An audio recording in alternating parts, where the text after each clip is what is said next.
I got so much motherfucking design on right now.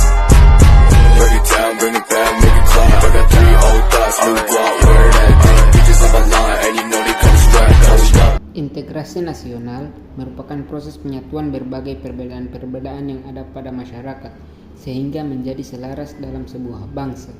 Perbedaan tersebut meliputi suku, budaya, bahasa, ras, agama, dan faktor kebangsaan lain. Dalam upaya mewujudkan integrasi nasional Indonesia, tantangan yang dihadapi datang dari dimensi horizontal dan vertikal.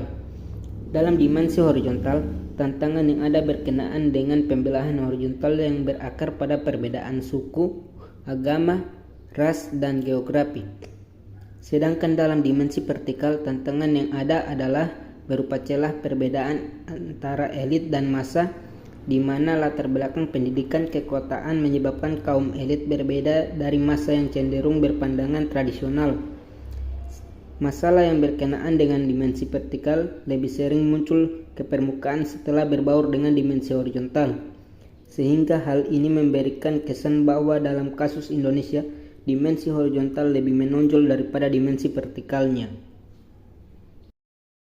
Terkait dengan dimensi horizontal ini, salah satu persoalan yang dialami oleh negara-negara berkembang termasuk Indonesia dalam mewujudkan integrasi nasional adalah masalah primordialisme yang masih kuat. Titik pusat goncangan primordial biasanya berkisar pada beberapa hal, yaitu masalah hubungan darah atau kesukuan, jenis bangsa atau ras, bahasa, daerah, agama, dan kebiasaan. Terkait dengan dimensi vertikal, tantangan yang ada adalah kesediaan para pemimpin untuk terus-menerus bersedia berhubungan dengan rakyatnya. Pemimpin mau mendengar keluhan rakyat, mau turun ke bawah, dan dekat dengan kelompok-kelompok yang merasa dipinggirkan. Tantangan dari dimensi vertikal dan horizontal dalam integrasi nasional Indonesia tersebut semakin tampak setelah memasuki era reformasi tahun 1998. Konflik horizontal maupun vertikal sering terjadi bersamaan dengan melemahnya otoritas pemerintahan di pusat. Kebebasan yang digulirkan pada era reformasi sebagai bagian dari proses demokratisasi telah banyak disalahgunakan oleh kelompok-kelompok dalam masyarakat untuk bertindak seenaknya sendiri. Tindakan ini kemudian memunculkan adanya gesekan-gesekan antar kelompok dalam masyarakat dan memicu terjadinya konflik atau kerusuhan antar kelompok. Bersamaan dengan itu, demonstrasi menentang kebijakan pemerintah juga banyak terjadi. Bahkan seringkali demonstrasi itu diikuti oleh tindakan-tindakan anarkis.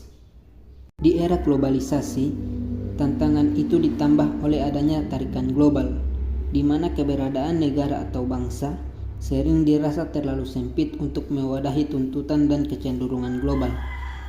Dengan demikian, keberadaan negara berada dalam dua tarikan sekaligus, yaitu tarikan dari luar berupa globalisasi yang cenderung mengabaikan batas-batas negara atau bangsa, dan tarikan dari dalam berupa kecenderungan menguatnya ikatan-ikatan yang sempit seperti ikatan etnis, kesukuan, atau kedaerahan. Disitulah nasionalisme dan keberadaan negara nasional mengalami tantangan yang semakin berat. Di sisi lain, tantangan integrasi juga dapat dikaitkan dengan aspek-aspek lain dalam integrasi, yakni aspek politik, ekonomi, dan sosial budaya.